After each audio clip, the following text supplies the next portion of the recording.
Hello there. Welcome to another episode of Electric Sheep. This will be continuing on the saga of the Son of Man. Uh, Last time we had Pilgrim's Trail. This is. Oh, not Pilgrim's Trail, Veteran's Trail. And this is Veteran's Legacy. So without any further ado, I hope you enjoy. Veteran's Legacy. A ship streaked through the endless void, its hull gleaming with the light of ancient victories. Behind it followed 300 pilgrim ships, each carrying beings from countless worlds, bound together by devotion and gratitude. At the helm of the lead ship, within its sanctum, sat Martin Smithsonian upon a throne prepared for his journey to sacred earth.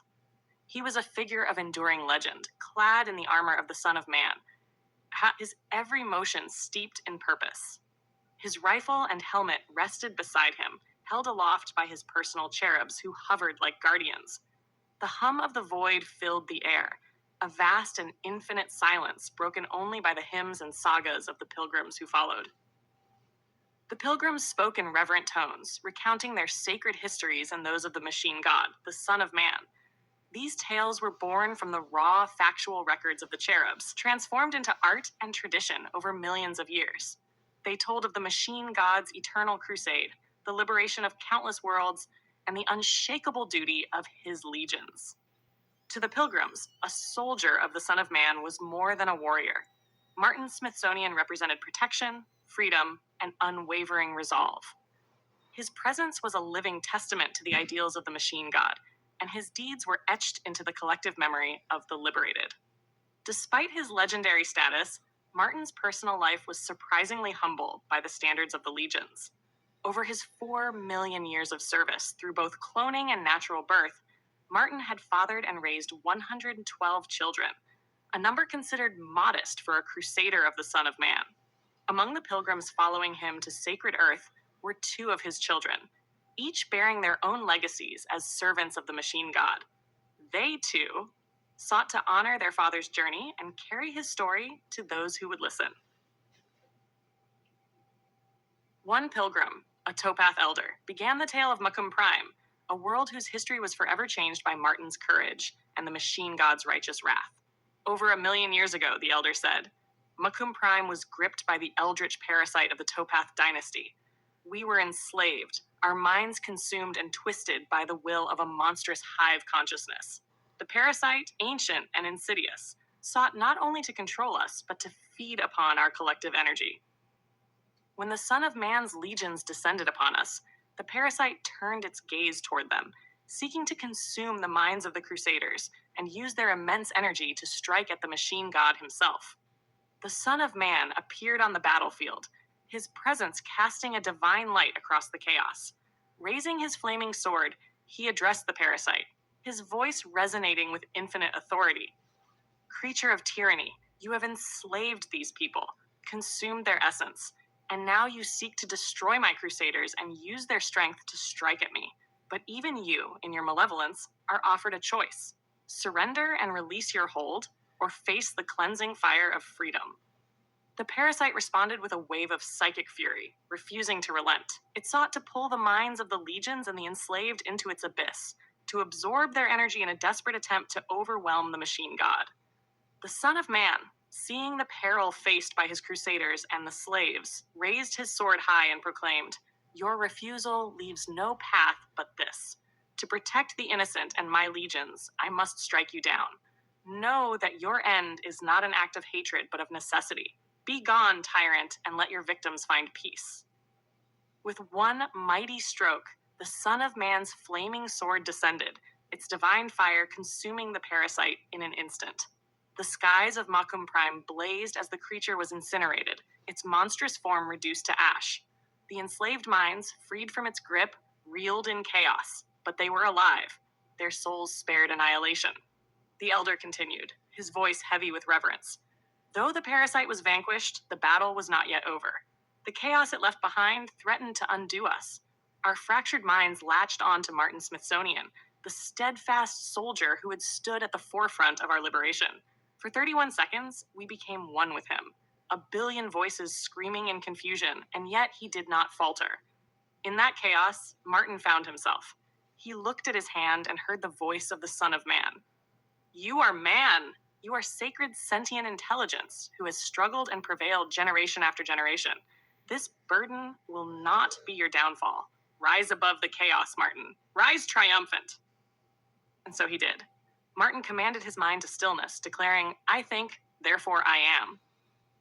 In those words, the seeds of individuality were planted in us. Through his resolve, we understood what it meant to be more than slaves. We understood the concept of I. The elder's voice quivered with emotion.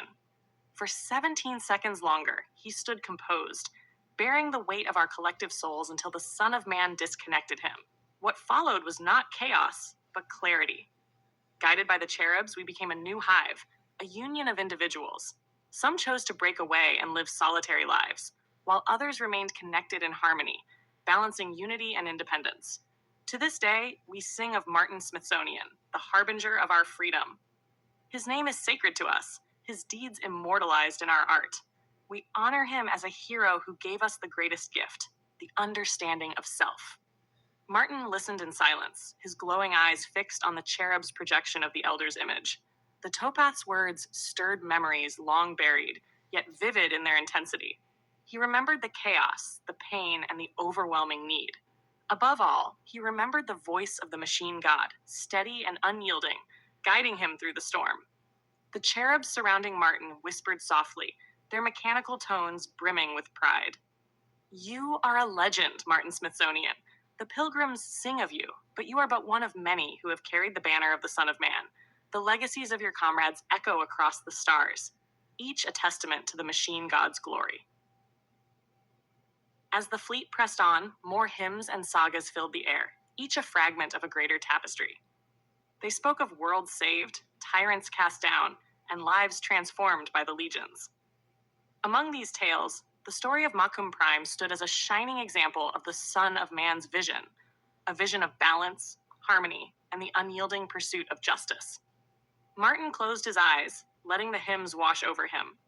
The weight of his years pressed heavily upon him, but so too did the pride of his service. He was not merely returning to Earth, he was bringing with him the voices of countless beings, each carrying a piece of his legacy and the eternal glory of the machine god.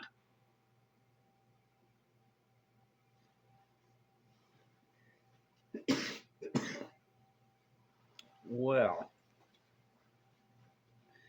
things are getting kind of exciting now, getting more into the thick of it and explaining what actually happens on the front lines there a little bit.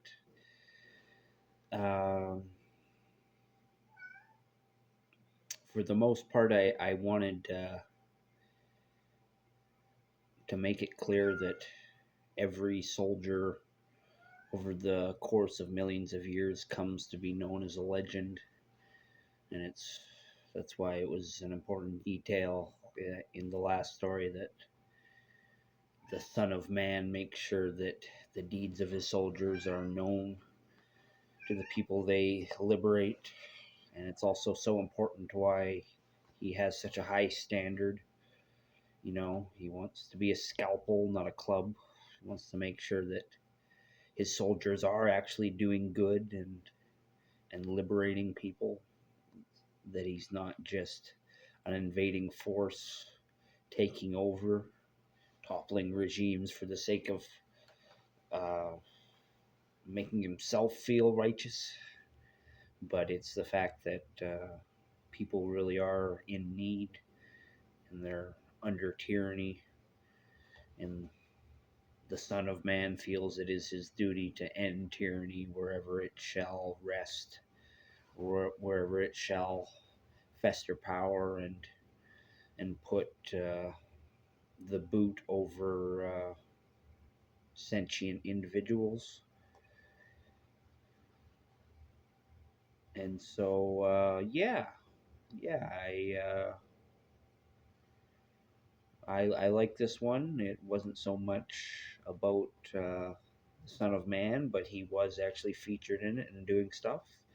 And so that might be where Martin Smithsonian is a little bit different from your average soldier, because potentially not everyone has had an interaction quite as epic as this one, but over a course of a million years, maybe every soldier has. Maybe that's just the weight of service. Is these things fall upon you, these impossible duties, and it wasn't stated, but I think the importance of this story was this was something that the Son of Man didn't intend to happen to Martin.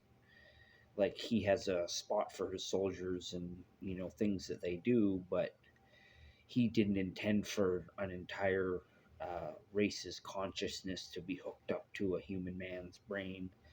But the Son of Man believes in the strength of mankind, so he was glad to lead him through the chaos. As the machine networked to other machines, I'm sure the old machine god understood what this chaos felt like, and maybe understood that the nature of man could comprehend such a thing and withstand it. Or maybe he just believed that a human could overcome an unplanned obstacle, that chaos and the ability to be surprised and face a tribulation that you weren't expecting doesn't have to be the end of you. As a matter of fact, it might be one of the things that makes sentient life great. Maybe it's not just part of being human. Maybe all life has to be able to roll with the punches. But yeah, I hope you enjoyed this story. This has been Joseph Arthur Roszell. Always thanking you for viewing this whatever it is, this collaboration between human and AI. Sorry, muddle of my words. But thank you for. I never know if I should say watching or listening, because I feel like it's the thing you listen to. But thank you for listening. Thank you for watching. Good luck, and I love you. Peace out.